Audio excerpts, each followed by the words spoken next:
예, 김민석 총리 후보자 이번엔 허위 차용증 의혹을 국민의힘에서 또 제기를 했습니다. 그러면서 이재명 정부의 성공을 위해서는 스스로 물러나야 한다라는 얘기까지 나오고 있습니다. 자, 그런가 하면 이재명 대통령과 합을 맞출 당대표의 도전장을 던진 사람, 바로 정청래 전 최고위원인데, 정청래가 이재명이고 이재명이 정청래다. 나는 한 몸이다 라고 하면서 출사표를 던졌습니다. 이 두 가지 이야기 해볼 텐데 먼저 김민석 후보자의 목소리 확인하시죠. 일요일쯤에 추가적으로 더 온 국민이 이해하실 수 있도록 관련한 글을 제가 올리겠습니다. 글을 보시면 국민께서 가지신 의혹들이 다 말끔히 해소될 거라고 생각을 하시나요? 그렇게 보고 있습니다. 예, 자 최소영 평론가. 2018년 4월입니다. 이건 이제 주진우 국민의힘 의원의 SNS 인사청문위원인데 그 얘기를 토대로 지금 만들었다는 점을 말씀드릴 텐데, 2018년에 김민석 후보자가 11명으로부터 총 1억 4천만 원을 빌렸죠. 그중에 과거에 김민석 후보자에게 불법 정치 자금을 주었던 강모 씨로부터 4천만 원, 네. 그리고 나머지 진 9명으로부터 9천만 원, 그리고 이모 씨로부터 1천만 원, 합해서 1억 4천만 원인데, 근데 그 이모 씨라는 사람이 이 강모 씨 회사의 감사로 근무하는 사람과 신상 명세를 비교해보니까 같더라. 네. 이게 이제 주진우 의원의 주장이에요. 이게 그렇죠. 어떤 의미가 있는 겁니까? 그러니까 왜냐하면 이게 왜 중요하냐 그러면 강모 씨와의 인연이 계속되는데 강모 씨가 논란이 되니까 일종의 차명으로 또 돈을 빌려준 게 아니냐. 그러니까 사실상 이 돈이 강모 씨 돈이다. 돈이라는 얘기죠. 그러니까 한마디로 얘기하면 강모 씨가 또 송금하기가 뭐하니까 자신의 회사에 근무했던 감사로 있었던 이모 씨를 통해서 이렇게 한다. 왜냐하면 이모 씨하고 사실 원래 우리가 돈을 빌려준다는 건 매우 가까운 사이거나 어떤 그 말하자면은 서로가 관계가 입증이 돼야 되는 거잖아요. 5천만 원을 빌려준다는 그러면 게 굉장히 정말 가까운 가족 사이예요. 사이에서도 친척 사이에서도 쉽지 않은 일입니다. 자, 그런데 전혀 접점이었어. 이모 씨하고 김민석 후보자의 사이에는 아주 뭐 연령이든 지역이든 관계든 전혀 접점이 없는데 왜 더 1천만 원의 돈 선뜻 빌려줬을까요? 근데 출연한다 그러면 그 바로 몸통과 똑같았던 강모 씨의 회사에 근무했던 사람이었기 때문에 안심하고 이렇게 우회로를 택하지 않았냐. 이게 지금 주진우 의원 주장인데 여기에 대해서 지금 아직까지 합당한 그 설득력 있는 아직 답이 해명이 안 안 나오고 있어요. 나왔습니다. 네. 그래서 저는 아마 이번 청문 과정에서 김민석 후보가 어떤 태도와 어떤 설득력 있는 소명을 하는가에 따라서 청문회가 상당히 파국을 겪을 수도 있겠다 생각이 듭니다. 예, 자 이모 씨, 이 1천만 원을 빌려준 이모 씨의 이야기, 해명을 좀 들어보면 한 언론과의 인터뷰에서 강모 씨 업체에서 일하다 보니 그 인연으로 김민석 의원이죠. 예, 정치인을 소개받아서 그래서 빌려줬다. 이자가 꼬박꼬박 줬기 때문에 그래서 원금 상환한 요청한 적은 없다. 그런데 이게 이제 문제가 불거지고 나니까 지난 12일, 오늘 15일이니까 사흘 전에 1천만 원 돌려받았다라고 이야기하고 있습니다. 자, 원금은 돌려받았으면 이 얘기는 깨끗하게 정리가 된 겁니까? 이제 그런 셈인 거죠. 그러니까 그 김민석 그 총리 후보자가 2018년도에 여러 사람으로부터 이 돈을 모을 수밖에 없었던 그런 상황은 본인이 당시에 이 어떤 이 그 신용 여건이나 이런 것들 때문에 이 금융권을 통해 가지고 돈을 그 차입할 수 있는 그런 상황이 안 되었기 때문에 개인적인 그 채무 관계를 통해서 빚을 갖다가 질 수밖에 없었는데 그 돈을 가지고 뭘 했느냐. 일단 우선적으로 본인과 관련되어서 세금이라든지 추징금 이런 부분들이 있었던 것들을 우선적으로 변제를 했다라는 거예요. 그러고 변제를 먼저 하고 그다음에 이제 개인적인 채무 관련된 부분에 대해서는 본인이 지금 이제 세비라든가 이런 것들이 확인이 들어오고 이런 것들이 여유가 생기는 과정 속에서 차근차근 이제 뭐 갚아 나가는 그런 변제하는 그런 상황이었다라고 지금 얘기를 하고 있는데, 이제 문제는 김민석 후보자가 지금 이제 오늘도 새롭게 글을 좀 올려서 본인에 대한 그런 부분들을 충분히 해소하겠다고 하지만 아직까지 글은 안 올라오고 같긴 한데요. 어쨌든 김민석 후보가 이 부분에 대해서 그냥 뭐 유야무야 아무 일도 없었던 것처럼 덮고 가겠다 이런 생각을 갖고 있는 건 아닌 것 같습니다. 분명하게 인사청문 과정을 통해서 그 야당 의원들이 그 제기하고 있는 의혹에 대해서 충분하게 지금 설명 답변해 낼 자신이 있다 이렇게 좀 얘기를 하고 있으니까 그 부분을 좀 지켜보는 게 좋겠다는 생각이 듭니다. 정건희 대변인. 네. 어쨌든 보통 이제 불법적으로 뭔가 검은 돈이 오간다면 이런 그 금전 계약서를 잘 안 쓸 텐데 어쨌든 금전 소비 대차 계약서라는 게 존재를 합니다. 자, 채권자 땡땡과 채무자 김민석은 다음과 같이 금전 소비 대차 계약을 체결한다라고 하면서 일금 1,000만 원 이런 등등의 내용이 있고 연 이자를 2.25%, 은행권 3년 전기예금 수준의 0.5를 더한 뭐 이런 수준의 이 계약서가 있기 때문에 네. 아니 뭐 이게 무슨 문제가 되냐.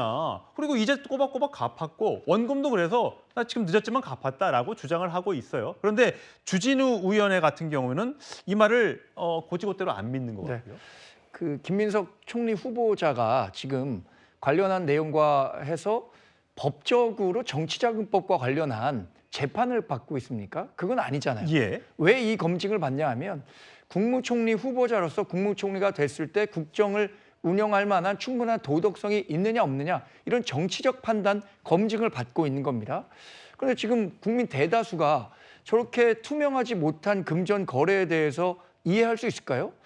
2011년인가요? 그 당시 김태호 총리 후보자가 박연차 회장을 알았느냐 몰랐느냐 만난 적이 있느냐 없느냐 그때 당시에 모른다고 했는데 사진 한 장 공개된 장소에서 예. 찍힌 사진 한 장만으로도 총리 후보자를 사퇴한 적이 있습니다. 거짓말했다는 이유였죠. 2000년대 중반만 하더라도요. 위장전입 문제 하나만 나오더라도 총리 인준이 안 될 정도로 고위공직자에 대한 도덕적 기준이 굉장히 높았는데 지금 김민석 총리 후보자가 갖고 있는 지금 해명한다고 하더라도 국민적으로 이게 설득력이 과연 있느냐 이 부분에 대해서는 확답을 내기가 어렵다고 봅니다. 저는 이제 앞으로 국무총리 후보자에 대한 인사청문회가 진행될 텐데 총리 인사청문회가 진행될수록 김민석 후보자에 대한 의혹은 더 커질 수밖에 없다. 그렇다면 지금 우리 당이 주장하고 있는 것처럼 지난번 오광수 민정수석이 자진 사퇴한 전례를 따라서 사퇴하는 것이 이재명 대통령의 국정 운영에도 오히려 힘을 실어줄 수 있을 것이다. 이렇게 말씀드립니다. 김민석 총리 후보자가 이제 지명이 돼야지만 장관 등등을 임명하는 절차가 순조롭게 진행이 될 수 있기 때문에 여기서부터 지금 잘 안 되면 이재명 정부의 출범 자체가 늦어질 수도 있기 때문에 민주당에서도 긴장하고 있는 것 같아요. 어쨌든 아까 말씀드렸던 이 강모 씨와 김민석 후보자의 관계, 불법 정치자금을 제공했던 이유로 벌금 600만 원과 추징금 7억 2천만 원을 납부해야 할 수밖에 없었던 이런 관계이기 때문에 이번에 돈을 꿔준 관계에서도 뭔가 이런 어떤 과거의 인연이 작용했던 것은 아닌지 국민의힘은 의심하고 있는 것 같아요. 그러다 보니까 너무 여러 가지, 그러니까 김민석 후보자의 아들 논란, 그러니까 아빠 찬스 논란에다가 이 금전 대여 이런 부분까지 있다 보니까 이거 청문회 총리는 이틀 하는데 이거 이틀 갖고 안 되겠습니다. 더 해야겠습니다.라는 주장이 국민의힘에서 나오고 있습니다. 자, 성추행 부의장, 예. 3일 하면 민주당에서는 오케이 하는 겁니까?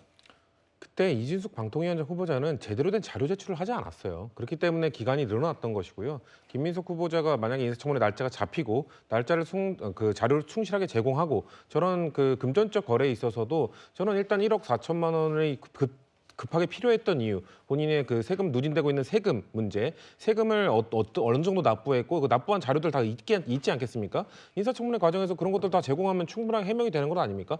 아니 국무총리 후보자는 이 사적인 이 그 돈 거래를 하면 안 되는 건가요? 차용증을 쓰고 돈을 꺼서도 안 되는 건가요? 돈을 꾼 흔적이 남아 있고 다 기록이 남아 있고 돈을 꾼 사람이 이자도 꼬박꼬박 받았다고 했는데 이게 왜 문제가 되는 거죠? 과거에 지금 우리가 자료만으로 봤던 추징금 7억 2천만 원을 받고 벌금 600만 원 받았던 그 불법 정치자금 판결이 있었죠. 그거에 대해서 김민석 후보자가 뼈 아픈 일이었다라고 반성한다라고 얘기를 했었고 아마도 그때 지금 2억 5천만 원을 꿔줬던 사람으로부터 또 돈을 꿨기 때문에 이것도 같은 성격의 돈 아니냐는 이런 의구심 갖고 저는 얘기를 할 수 있다고 생각합니다.